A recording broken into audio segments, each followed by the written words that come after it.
친구들, 오늘 어떤 하루 보냈어요? 저녁 먹고 쉬고 있는 시간인가? 저녁 뭐 드셨어요? 맛있는 거 드셨어요? 저는 아까 간식으로 핫도그 먹고 그냥 짜파게티랑 맥주 간단하게 먹었어요. 친구들은 뭐 먹었는지도 궁금하고 또 친구들이 어떤 하루를 보냈는지도 궁금하고 또 보고 싶어서 왔어요. 이제는 진짜 많이 쌀쌀해진 것 같아요. 아침에도 춥죠. 저녁에도 이렇게 잠깐 이렇게 동네에서 동네 이동하는데도 닭살 돋더라고요. 그래서 저처럼 추위 많이 타시는 분들은 꼭 가디건이나 그런 얇은 점퍼 같은 거 있잖아요. 그런 거 챙겨서 감기 걸리지 않도록 그렇게 조심하는 게 좋을 것 같아요. 기온이 벌써 떨어졌어요.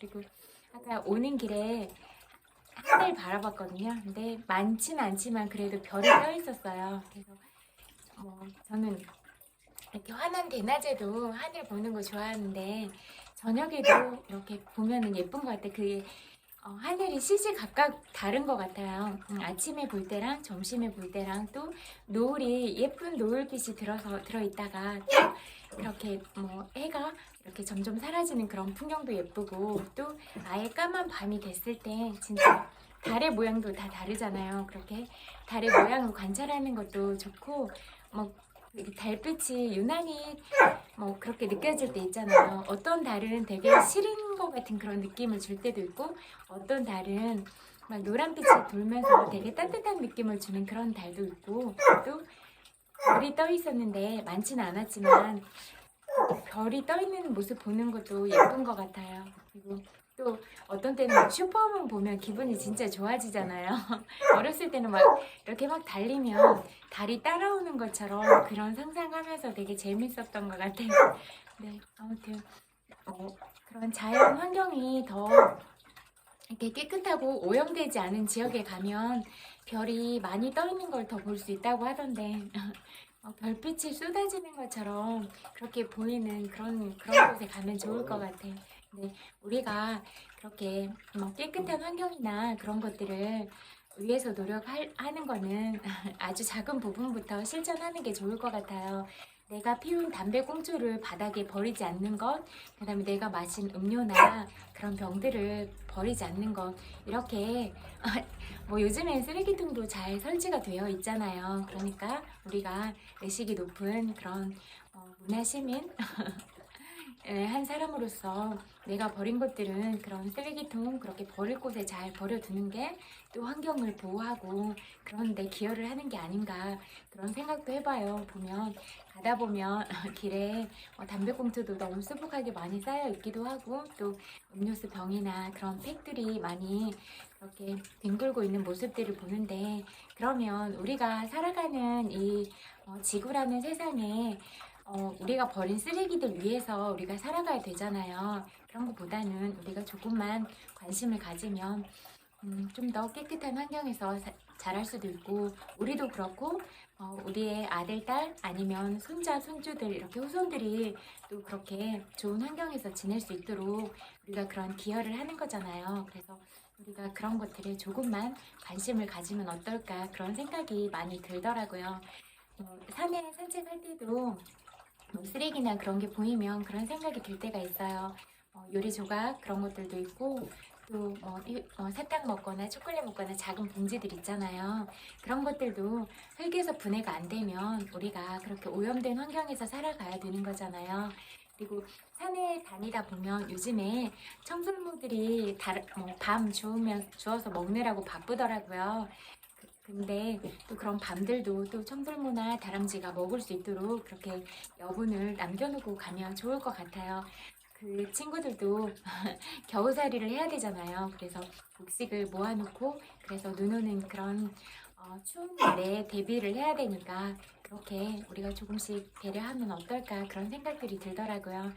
산책을 하는데 어떤 청설모는 이렇게 까진 밤을 주워가지고 막 가고 있었고 또 어떤 다른 청설모 한 마리는 이렇게 밤송이가 반 정도 까져 있는데 반은 안 까지는 그거 물고 막 가더라고요. 근데 엄청 귀엽더라고요. 그래서 이제 그런 밤송이들이 바닥에 많이 있는 걸 보다가 그냥 청송모들은 겨울을 어떻게 날까 먹이는 잘 모아놨을까 그런 생각이 들면서 잠깐 그런 생각들을 나눠보는 건 어떨까 그런 마음이 들었어요. 그리고 오늘도 뭐 핫도그 먹으러 갈 때랑 이렇게 오가는 도중에 스치고 지나갔던 모든 인연들 또는 그냥 오늘이라는 이런 세상을 살아가고 있는 모든 사람들이 행복했으면 좋겠다 그런 마음을 전하고 싶어요. 그리고 혹시라도 하루 중에서 언짢은 일이 있었거나 또는 어떤 해결되지 않는 문제들 때문에 머리가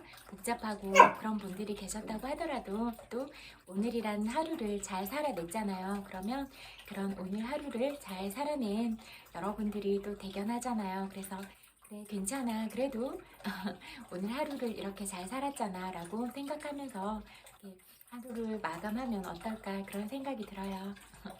정말 많이 보고 싶고 그래서 찾아왔거든요. 네, 또 책 읽어드릴게요.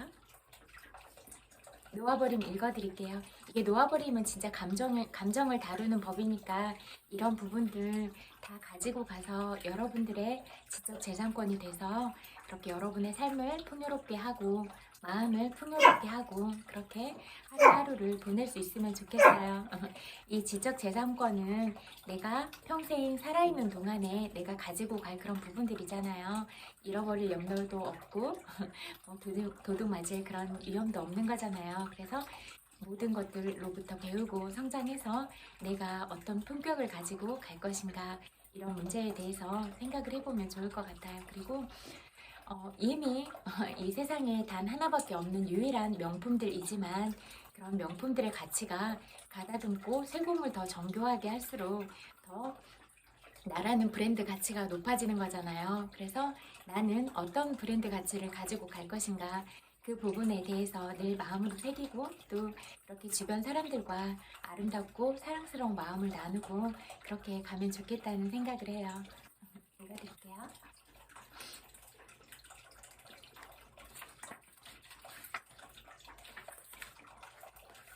병을 일으키는 신념들.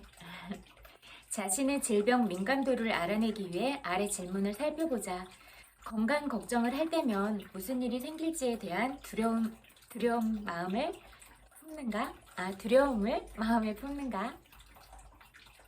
새로운 병이 유행 중이라는 보도를 들으면 공포와 흥분, 분노 감정이 은밀하게 드는가? 건강검진을 자주 받고 질병에 관한 정보를 읽고 텔레비전에서 다루는 질병 이야기에 겁먹는 일에 시간을 쓰는가? 유명인이 앓고 있는 병 이야기가 흥미로운가? 환경과 식품에 위험 요소가 가득 숨어 있거나 독성으로 인해 병을 일으킬 첨가물이 음식에 들어있다고 믿는가? 몇몇 병이 집안 내력이라고 믿는가? 길을 가다 말고 자동차 사고로 다친 피해자를 지켜보는가?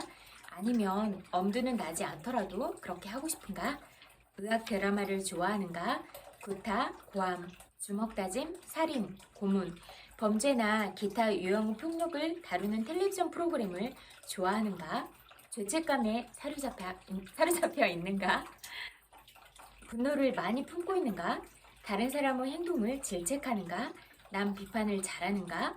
울분과 원한을 품고 있는가? 이렇게 세부적인 사항들을 나한테 도입시켜서 나는 어떤 상태지? 나는 어떤 감정을 품고 있지? 그렇게 자꾸 나를 돌아보는 방향으로 가지고 오면 여러분의 삶이 더 풍요로워지고 여러분 스스로가 이렇게 이미 아름다운 빛을 가지고 있지만 더 반짝반짝 그렇게 빛을 내는 사람으로 또 성장할 수 있잖아요. 그래서 그런 여러분을 기대하고 응원하고 그럴게요. 궁지에 몰린 무력감을 느끼는가? 돌아다니는 병이 있으면 나도 아마 옮을 것이라는 말을 스스로 하는가? 인간관계의 질보다 소유물이나 지위의 상징에 신경 쓰는가? 많은 보험에 가입했지만 충분치 않다는 걱정이 계속 드는가? 요컨대 몸이 달라지려면 생각과 감정을 바꾸는 것이 방법이다. 부정적인 생각과 신념 체계를 놓아버리고 부정적 감정에서 오는 스트레스도 버려야 한다. 스트레스는 부정적인 생각과 신념 체계에 에너지를 불어넣는다. 세상에서 주입받는 부정적 프로그램뿐 아니라 자신의 신념 체계에서 오는 프로그램도 삭제해야 한다. 식품이나 화학물질, 환경 속 물질에 대한 공포에 영향을 받은 사람들을 보면 공포 가득한 부정적 프로그램이 주는 파괴적 영향을 알 수 있다. 어떤 화학물질이 유해하다는 발표가 매일 새로 나온다. 겁을 먹을수록 더 빠르게 프로그래밍 되고 몸이 그에 맞게 반응한다. 여러 물질과 식품, 공기, 에너지, 각종 자극에 대한 사람들의 공포는 거의 환경 편집증 수준에 이르렀다. 어떤 사람들은 환경 속 모든 것에 대한 공포증이 너무 심해져서 마음 놓고 살 수 있는 세상이 점점 더 좁아진다고 토로한다. 나날이 겁을 먹는다. 어떤 사람들은 공포에 굴복한 나머지 세상에서 달아나 대형 비눗방울 속 같은 곳에서 자기 마음의 희생자가 되어서 산다. 이성적인 사람에게도 이런 공포증이 있다. 심지어 의사인 나에게도 생겼다. 그 시작은 꽃가루, 돼지풀, 말비듬, 개털, 고양이털.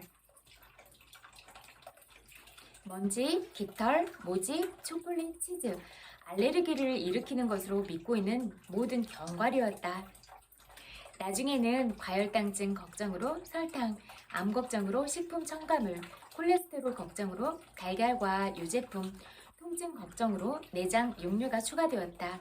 이후로 유해 목록에 추가된 것으로는 식용색소, 사카린, 카페인, 착색제, 알루미늄, 합성 섬유, 소음, 형광등 불빛, 살충제, 스프레이, 채취 제거제, 고온에서 조리한 음식, 물속 미네랄과 염소, 니코틴, 담배 연기, 석유 화학 제품, 자동차 배기가스, 양이온, 저주파 전기, 산성 음식, 농약, 씨가 있는 음식이 있었다. 안전한 세상이 너무 협소하고 안전한 먹거리라고는 하나도 없었다. 입을 것도 없었다. 숨을 쉴 수 있는 공기도 없었다. 이런 상황을 입증하듯 몸은 알레르기와 갖가지 반응, 병으로 만신창이가 되었다. 만찬에 가는 일은 과거의 즐거움이 되어버렸다. 철저히 씻은 상추만 빼고 먹을 만한 메뉴가 하나도 없었다. 레스토랑에서 제공하는 식기를 집어들려면 반드시 흰 장갑부터 껴야 했다. 그러나 중요한 진실 한 가지를 알게 되면서 패턴 전체가 허물어졌다. 마음에 품은 대로 실현되기 쉽다. 거기에는 무의식적 신념도 포함된다. 문제의 장본인은 세상이 아니라 마음이었다. 부정적으로 프로그래밍 하기와 겁을 잘 먹게 길들이기는 모두 마음속에서 일어나는 일이고 몸은 마음에 복종한다. 이 의식의 법칙을 알자 걷잡을 수 없는 편집증이 역전되었다. 마음속 신념 하나하나를 살펴보고 항복하자 부정적 신체 반응과 질병, 증상이 사라졌다. 달리 표현하면 알레르기 반응을 일으킨 것은 온나무 잎이 아니라 온나무가 알레르기 유발 항원이라는 마음속 신념이었다. 마음에 우리가 어떤 신념들, 마음가짐들을 품느냐에 따라서 우리의 그런 생각이나 모든 것들이 달라질 수가 있잖아요. 그러니까 우리가 늘 좋은 마음을 품고 사랑스러운 마음을 품고 그러는 게 중요한 것 같아요. 그래서 늘 긍정적으로 생각하고 많이 웃고 그런 삶의 요소에서 내가 행복하고 내가 좋아하는 일들은 뭔가를 자꾸 발견해서 그렇게 빈도수를 높여가면 정말로 행복감이 많이 늘어나게 되잖아요. 그러면 나 스스로도 그렇게 내면으로부터 그런 행복을 많이 발견하면 내면에서부터 이렇게 차곡차곡 쌓이는 진짜 찐 행복들 있잖아요. 그런 행복들을 느끼면서 살아갈 수 있으면 우리가 한 사람 한 사람이 모두 다 특별하니까 누구랑 비교하거나 그런 대상이 아니잖아요. 그래서 나 자체로도 그렇게 마음의 평화와 위안을 얻고 나 스스로 사랑스러운 사람이 되고 그리고 내가 그런 사람이듯이 다른 사람도 사랑스럽게 보고 이런 게 중요한 것 같거든요. 그리고 신체 운동학으로 테스트했을 때 반응 패턴이 과거와는 완전히 반대로 나왔다. 이전까지 근육을 약하게 하던 것에 더 이상 아무 반응이 없었다.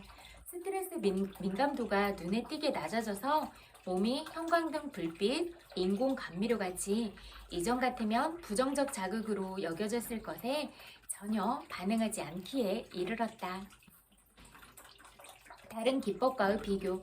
앞에서 보았듯이 스트레스는 자극에 대한 반응으로 내면에서 생기는 것이다.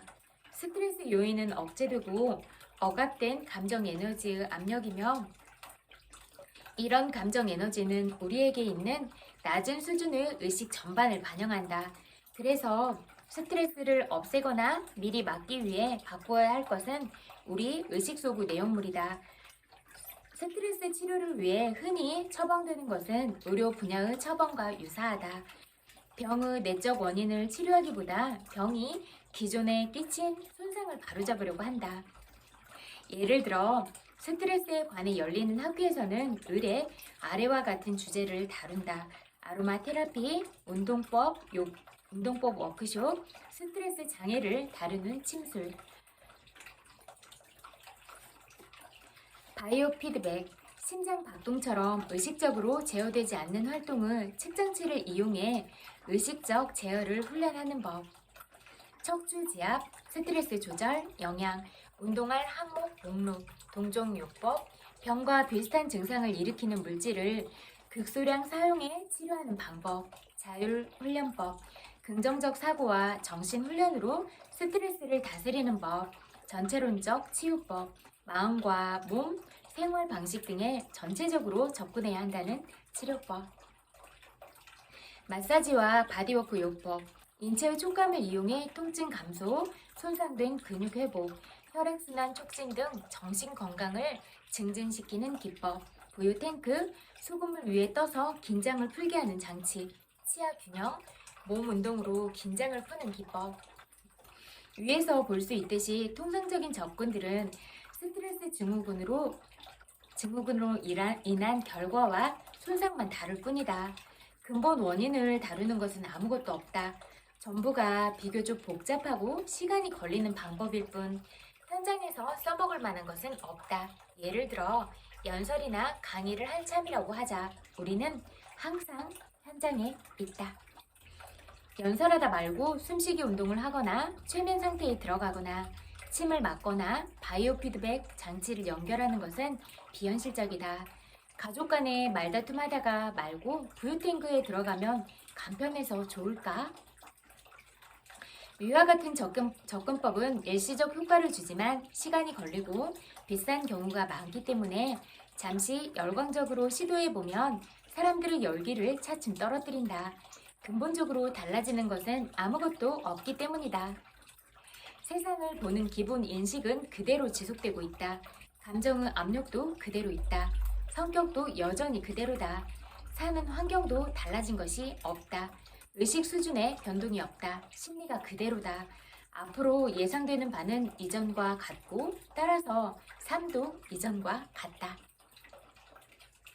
의식이 달라지지 않으면 스트레스는 결국 줄지 않는다. 앞서 나온 사후 약 방문식 기법과 치료법들 역시 모두 도움이 되고 주어진 상황을 완화해 다소 안도감을 주기도 하지만 문제의 기반은 전혀 바꾸지 못한다. 또한 이런 기법 전부를 익혀도 스트레스 민감도는 그대로일 수 있다. 내 경험상 항복 기제를 의식적으로 사용하는 것은 만성 스트레스 관련 질환을 다루는데 더 효과적이다. 항복 기제는 감정적 원인을 근본적으로 없애기 때문에 자연 발생적으로 병이 치유되며 추가 치료가 필요 없는 경우가 많다. 부정적 생각과 감정을 항복해도 병이 치유되지 않고 지속되는 경우에는 카르마적 성향 같은 알 수 없는 요인이 작용하고 있을 수도 있다. 이런 경우에는 삶에서 겪는 일을 바꾸거나 통제하려는 욕망을 항복하고 병의 근원과 의미가 내면에서 더 밝혀지기까지 기다린다.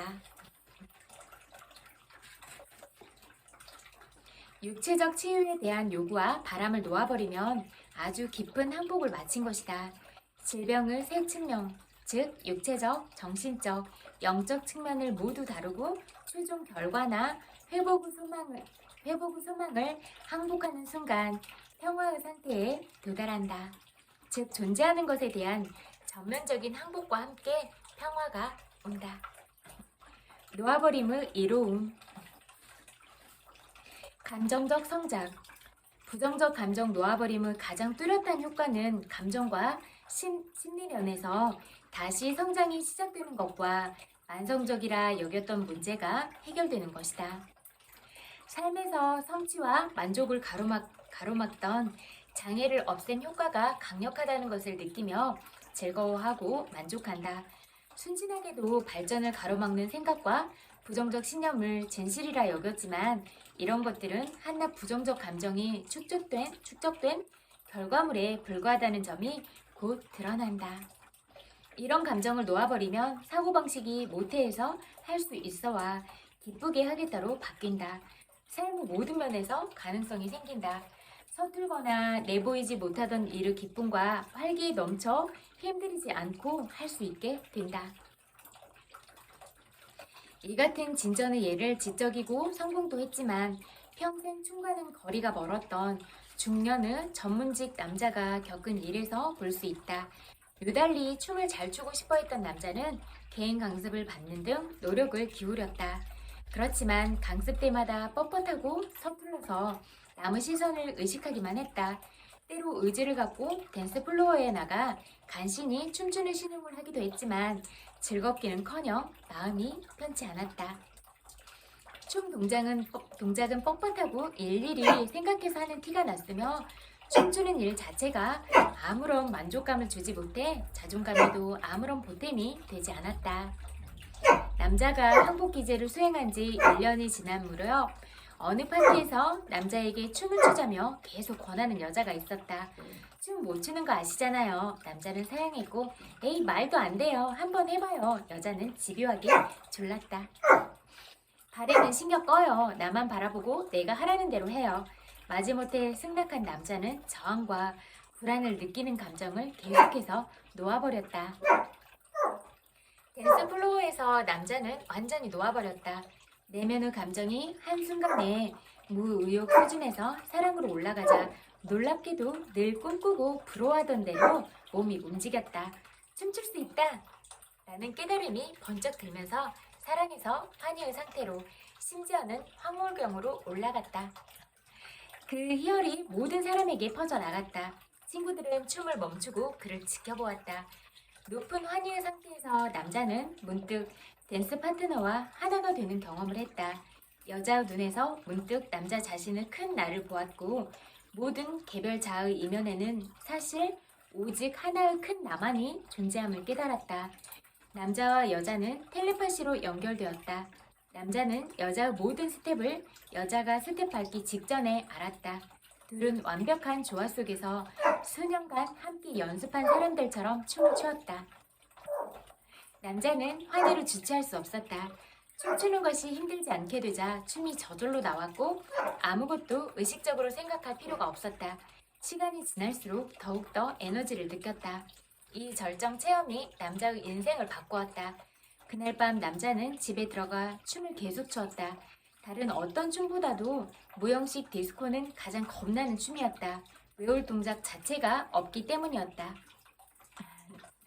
즉흥적 행동과 얽매임 없는 기분이 필요한 일이었는데 이는 남자가 이전까지 경험하지 못한 것이었다. 남자는 집에서 디스코 음악을 틀고 몇 시간 동안 디스코를 추었다. 거울로 자신을 바라보며 몸무항복 상태와 내면의 자유로운 느낌에 매혹되었다. 남자는 홀연 자신의 전생을 세부까지 생생하게 떠올렸다. 그 생에서 그는 대단한 무용수였는데 스승들에게 받은 가르침이 구체적으로 생겨나기 시작했다. 가르침대로 하자 결과는 놀라웠다.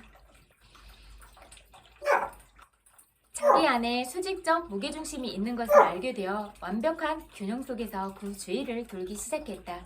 동작이 힘들지 않았다. 남자는 한낱 그 춤의 목격자가 된 것에 불과했다. 더 이상 나라는 느낌이 전혀 없었다. 환희와 춤만이 존재했다. 나아가 남자는 이슬람 신비주의 전통의 빙빙 도는 춤을 근원적으로 이해했다. 현기증과 필요 없이 빙글빙글 돌 수 있는 그들의 능력, 그런 특정 의식 상태는 개별 자아의 행복에 따라오는 것이었다. 남자가 댄스 플로어에서 찾은 돌파구는 삶에서 막혀있던 많은 방면으로 옮겨갔다. 한계가 있던 곳마다 그 한계선이 빠르게 확대되었다. 이런 변화는 남자의 친구와 가족이 보기에도 뚜렷해서 그들에게 긍정적 피드백을 받으니 남자의 자존감이 올라갔고 삶에 환희를 느끼지 못하게 하던 부정적 감정과 생각을 계속 놓아버리려는 열망이 커졌다. 이 경험을 자세하게 다룬 것에는 몇 가지 이유가 있다. 먼저 이 경험은 앞에서 제시한 의식의 척도를 실증한다. 남자는 50년간 춤이라는 방면에서 난 못해라는 믿음과 함께 척도의 맨 아래에 있었다. 이 억제 성향으로 자존감이 떨어졌고 회피 반응이 생겼다. 수년간 남자는 춤출 일이 있을 것 같은 친목 모임을 애써 피했다. 자신은 억제 성향에 남자는 분노했고 그래서 누가 춤추자고 권하기만 해도 분노를 느꼈다. 그러나 앞서 언급한 경험에서 남자는 불과 몇 초, 몇 분 사이에 척도 전체의 감정을 전부 느끼며 잇따라 맨 위까지 올라갔다. 그 지점에서 갑자기 고도 영적 자각과 함께 높은 의식이 나타났다. 높은 의식의 등장과 함께 이해를 얻었고 텔레파시 의사소통, 동시성, 전생 기억 같은 심령 능력까지 나타났다. 이게 우리가 계속 마음을 아름다운 방향으로 쓰고 그렇게 선한 부분으로 마음을 가지고 가려고 하면 우리의 마음이 열리고 자꾸 그 영성도 맑은 쪽으로 이렇게 돼서 오히려 이런 더 좋은 것들이 자꾸 생기는 거예요. 그래서 이렇게 내가 나를 다스리고 또 타인을 생각하는 이런 아름다운 마음들이 결국은 나를 좋게 하는 것들이다. 그렇게 보면 될 것 같아요. 그래서 내가 먹은 모든 마음들, 말들은 즉 타인에게 건네는 것들이라고 하더라도 내가 그대로 받는 것들이다. 그리고 돌려준 만큼 또 더 그 이상의 값진 마음을 받게 될 것이다. 이렇게 생각해요. 저는 이 세상에서 가장 아름다운 것은 사람이 가진 아름다운 마음이라고 생각하거든요. 그래서 어떤 물질들도 꼭 필요하긴 하잖아요. 삶을 살아가는 데는. 그렇지만 그런 것들이 어떤 문제들을 해결하고 그런 수단으로서 가치로는 충분해도 그냥 사람이라는 가치, 생명을 가진 이 존재 자체로 인정받고 소중하게 여겨지고 늘 누구한테도 존중받고 사랑받고 그렇게 살 수 있으면 좋을 것 같다고 생각하거든요. 그래서 우리가 서로가 서로에게 그런 존재들이 되면 좋겠다. 그렇게 생각해요. 결과적으로 남자는 삶에서 행동이 달라졌고 그 탄력에 힘입어 수없이 많은 장애와 한계를 넘었다. 사회에서도 긍정적 반응을 얻었고 긍정적 피드백에 힘입어 이미 진행 중인 성장에 더욱 강한 동기를 부여받았다. 마음속에 스스로 한계들을 정하지 않으면 늘 더 나은 방향으로 성장하고 그렇게 갈 수 있을 거니까 우리가 마음을 어떠한 힘든 상황에 처해 있고 역경에 처한 상태라고 하더라도 그 상황이라는 그런 한계성에 갇히지 말고 늘 스스로의 잠재력을 믿고 또 창의력을 개발하고 그래서 반드시 이건 뛰어넘겠다. 반드시 해결하는 방향으로 가겠다. 늘 그런 쪽으로 이렇게 온 마음과 그런 지혜들을 모으면 꼭 해결점이 있다. 이렇게 생각하거든요. 한국기재 사용자들의 보고에 의하면 감정 성장 속도는 부정적 감정을 항복하는 일관된 자세와 관계가 있을 뿐 나이와는 무관하다고 한다. 10대에서 80대에 이르는 사람들이 동일하게 항복 혜택을 받았다. 억압받고 억제된 감정이 올라오지 않게 하려면 역방향의 에너지가 필요하다. 감정을 억누르는 데는 에너지가 들어간다. 그런 감정을 포기하고 나면 부정성을 억누르던 에너지가 풀려나 건설적으로 쓰인다. 놓아버린 결과로 창조와 성장, 일, 대인관계에 쓸 수 있는 에너지가 늘어난다. 긍정적인 활동이 질적으로 좋아지고 즐거움도 커진다. 부정적 프로그램의 반대 작용을 해결하지 못하는 한 사람들은 대부분 탈진 상태라 경험의 질이 높아지기 어렵다. 여기까지 읽을게요.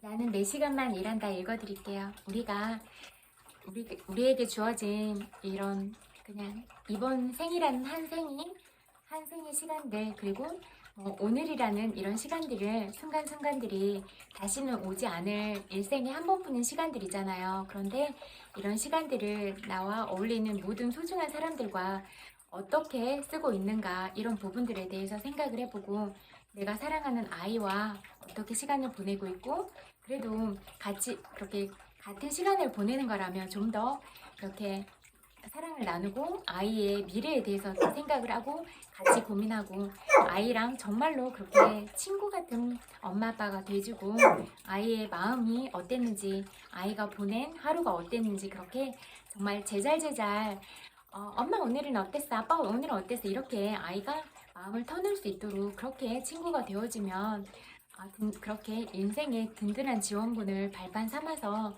아이가 부모들이 없어진 다음에도 아이들 스스로 늘 행복하고 그렇게 단단한 마음들을 가지고 살아갈 수가 있잖아요. 그래서 우리가 진짜로 아이들한테 물려줘야 될 것은 이런 모형에 가진 그런 좋은 재산들 있잖아요. 그렇게 그런 방법들을 알려주는 게 우리의 급선무가 아닌가, 이런 생각이 늘 들더라고요.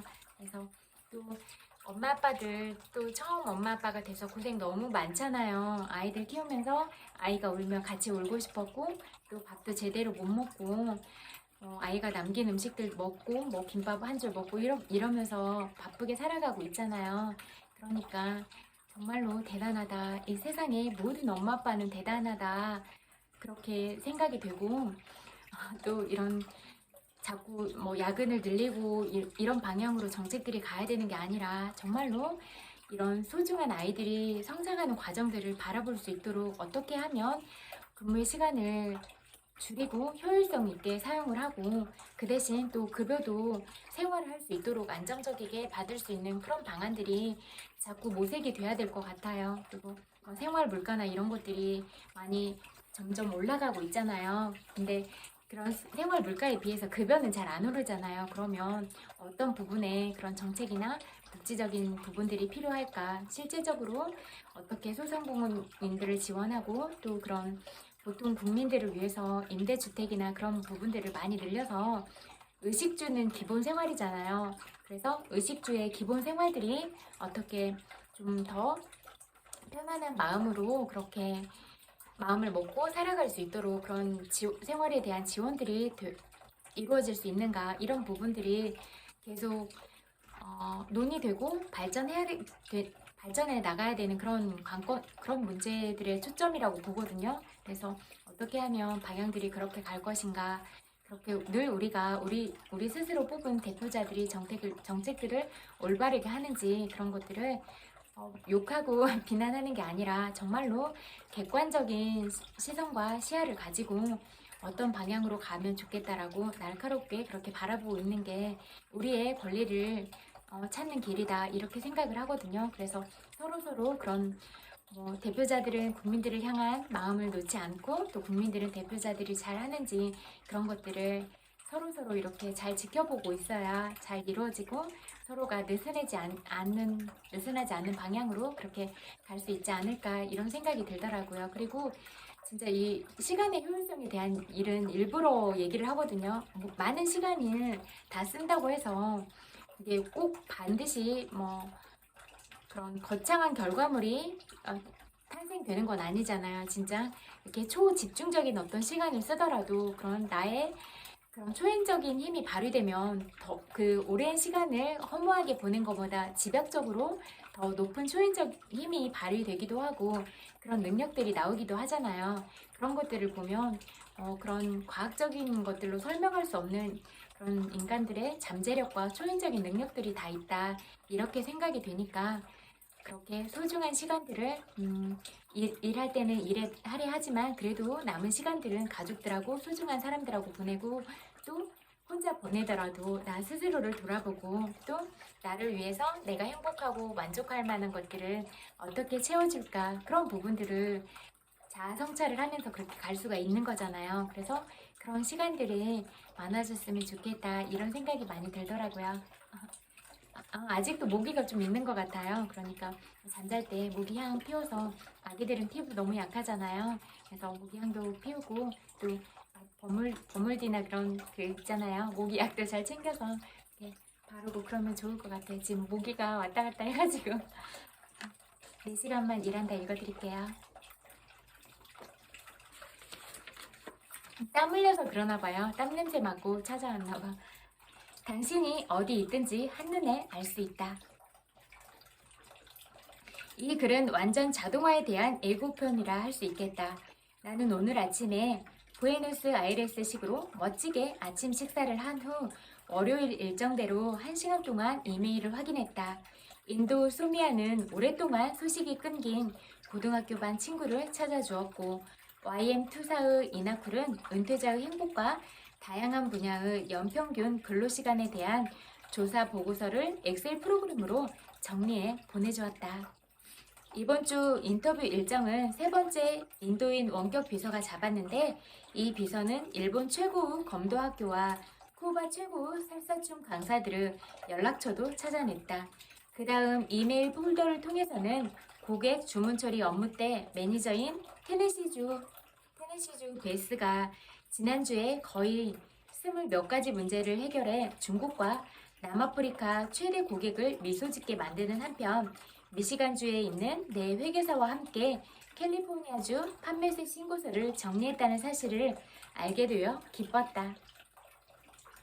세금은 기록으로 보관되는 신용카드를 통해 지출되었기 때문에 내 은행 계좌를 한번 살짝 보기만 해도 신용카드 결제 처리 업체의 시행과 나머지 팀원들이 지난달보다 더 많은 돈을 내 계좌에 넣었다는 걸 확인할 수 있었다. 자동화의 세계에는 모든 것이 착착 제대로 돌아간다. 그날은 햇살이 눈부신 아름다운 날로 나는 미소를 지으면서 노트북 컴퓨터를 닫았다. 나는 커피와 오렌지 주스가 곁들여진 아침 뷔페 식사 가격으로 4달러를 지불했다. 인도인 아웃소싱 담당자들은 시간당 4달러에서 10달러까지 받는다. 미국 내 아웃소싱 담당자들은 실적에 따라 또는 제품이 선적되었을 때 임금을 받는데 이런 시스템은 묘한 비즈니스 현상을 일으켰다. 그건 바로 절대로 적자 운용이 불가능하다는 것이었다. 당신이 미국 달러로 돈을 벌고 아르헨티나 페소로 살며 인도 루피로 보수를 치를 경우 재미난 일이 일어난다. 하지만 이건 단지 시작일 뿐이다. 그래봐야 나는 한낱 직장일 뿐이라고요. 이런 게 나한테 무슨 소용이 있다는 거죠? 원격 개인 비서를 두는 것은 대단한 출발이다. 그것은 지시를 내리고 어떻게 명령받는 사람이 아니라 명령하는 사람이 되는가를 배우는 순간이기 때문이다. 다시 말해 원격 개인 비서라는 수단을 통하려면 류 리치가 갖춰야 할 기술 중 가장 중요한 원인인 원격 관리 및 원격 의사소통 능력을 소규모로 연습할 수 있다는 것이다. 이제는 보스가 되는 법을 배울 때가 왔다. 이 방법은 시간을 많이 잡아먹지도 않는다. 비용이 적게 드는 데다 위험 부담도 없다. 이 시점에서 당신이 누군가를 필요로 하는지 안 하는지는 중요하지 않다. 지금 하는 것은 단지 연습이므로. 이것 또한 기업가 정신에 대한 시험이기도 하다. 당신이 다른 사람을 지도하고 꾸짖으며 부릴 수 있는가 하는 것 말이다. 나는 적절한 교육과 연습을 하면 당신도 그렇게 될 수 있다고 믿는다. 대부분은 기업가들이 실패하는 이유는 수영도 배우기 전에 수영장 깊은 곳으로 뛰어들기 때문이다. 단점이라고는 전혀 없는 간단한 연습으로 원격 비서 제도를 활용하면 2주에서 4주간의 테스트를 통해 경영의 기본 원리를 모두 배울 수 있다. 비용도 100달러에서 400달러 정도밖에 안 든다.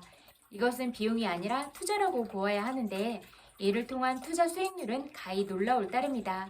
이 돈은 길어야 10일에서 14일이면 회수할 수 있고 그 후에는 시간을 절약하는 것으로 순수한 이익이 된다. 류리치 멤버가 된다는 것은 단지 일을 더 훌륭하게 처리하는 것에만 국한되지는 않는다. 이것은 당신을 대신할 수 있는 시스템을 만드는 것에 관한 것이다. 이렇게 되도록 하는 게 우리의 첫 번째 연습이다. 당신이 기업가가 되고 싶은 마음이 없다 하더라도 이 과정은 우리가 배운 80대 20 법칙 및 제거 과정과 근본적으로 연결되어 있다. 즉, 그런 일이 절대로 일어나지 않는다 하더라도 당신을 대신할 누군가를 훈련시켜 당신 일정에 남아있는 불필요하거나 중복된 부분을 제거해 초정제된 1년 후 규칙을 만들어낸다는 것이다. 누군가에게 돈을 주고 그 일을 시키는 순간 중요하지 않은 업무로 시간만 질질 끄는 상황은 사라지게 된다. 하지만 비용 면에서는 어떨까? 비용 문제는 대다수 사람들에게 걸림돌이다. 당신이 비서보다 더 잘할 수 있는데 뭐하러 돈을 지불해가며 비서를 고용해야 할까? 답은 간단하다. 당신의 목표는 더 중요하고 더 잘하는 일에 집중하기 위해 시간의 속박에서 벗어나는 것이기 때문이다. 이 장은 당신이 원하는 라이프 스타일을 누릴 수 없게 만드는 문제에서 벗어나도록 하는 비용이 적게 드는 실습이다. 당신이 직접 하면 언제나 더 싸게 할 수 있고 그것을 깨닫는 것은 꼭 필요한 일이다. 하지만 그렇다고 해서 당신이 이 일을 하면서 시간을 보내고 싶어 한다는 것을 의미하지는 않는다. 다른 사람이라면 시간당 10달러에 해줄 일을 시간당 20에서 25달러인 당신은 시간을 써서 한다면 이것은 간단히 말해 자원을 낭비하는 꼴이다.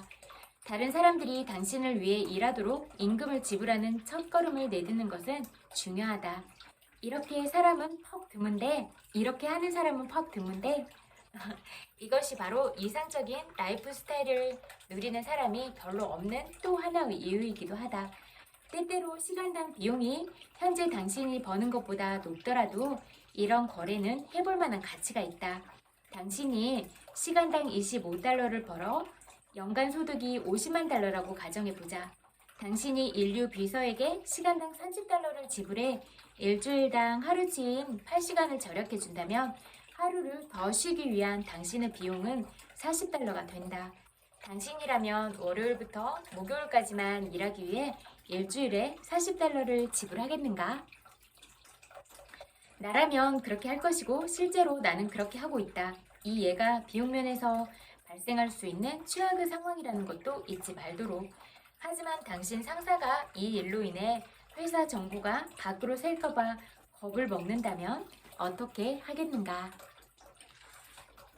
이런 문제는 거의 일어나지 않지만 예방하는 것이 뒤늦게 수습하는 것보다는 낫다. 민감하지 않은 업무만 골라 시킨다면 상사에게 알려야 할 윤리적, 법적 이유는 없어진다.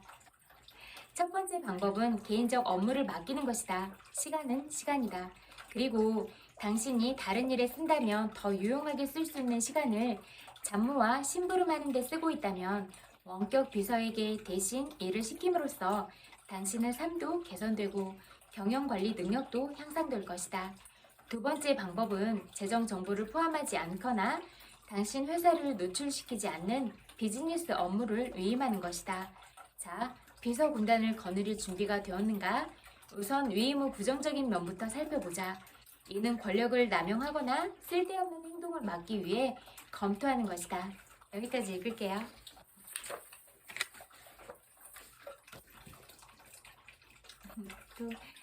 오늘도 또 여러분의 소중한 시간을 제 이야기를 들어주는데 써서 너무 고맙다고 말씀드리고 싶어요. 아까도 잠깐 언급했지만 여러분이 오늘 어떤 하루를 보냈을지라도 고생 많았다고 위로를 전하고 싶어요. 토닥토닥. 정말로 고생 많았어요. 많이 쌀쌀해졌으니까 감기 걸리지 않도록 그렇게 조심하고 아침에 일찍 나가면 또 옷도 잘 챙겨서 그렇게 입고 그러면 좋을 것 같아요. 100만 번 볼뽀뽀 보내드릴게요. 엄청 많이 사랑해요. 그리고 항상 많이 보고 싶고 항상 그리운 것 같아요. 이렇게 늘 보고 싶고 그리운 마음들 다 담아서 이렇게 제 마음을 대신 전할게요. 제 이야기 들어주셔서 정말로 고맙습니다. 따뜻하고 편안한 밤 보내세요. 그리고 긍정적인 생각, 좋은 기분으로 그렇게 잠드세요. 따뜻하고 포근한 이불 꺼내서 그렇게 자세요. 꿈도 꾸지 않고 편안하게 그렇게 푹 잘 수 있으면 좋을 것 같아요. 살잠 자지 말고 푹. 저는 잠을 빨리 뭐 5분, 10분 안에 딱 잠드는 사람들 있잖아요. 그런 사람들이 너무 부럽더라고요. 저는 이렇게 잠을 잘 못 자기도 하고 뭐 잠자리가 바뀌거나 그러면 그런 것도 예민해서 잠이 잘 안 오는데 아무튼 여러분들은 편안하게 잘 주무셨으면 해요. 정말 많이 사랑해요. 안녕.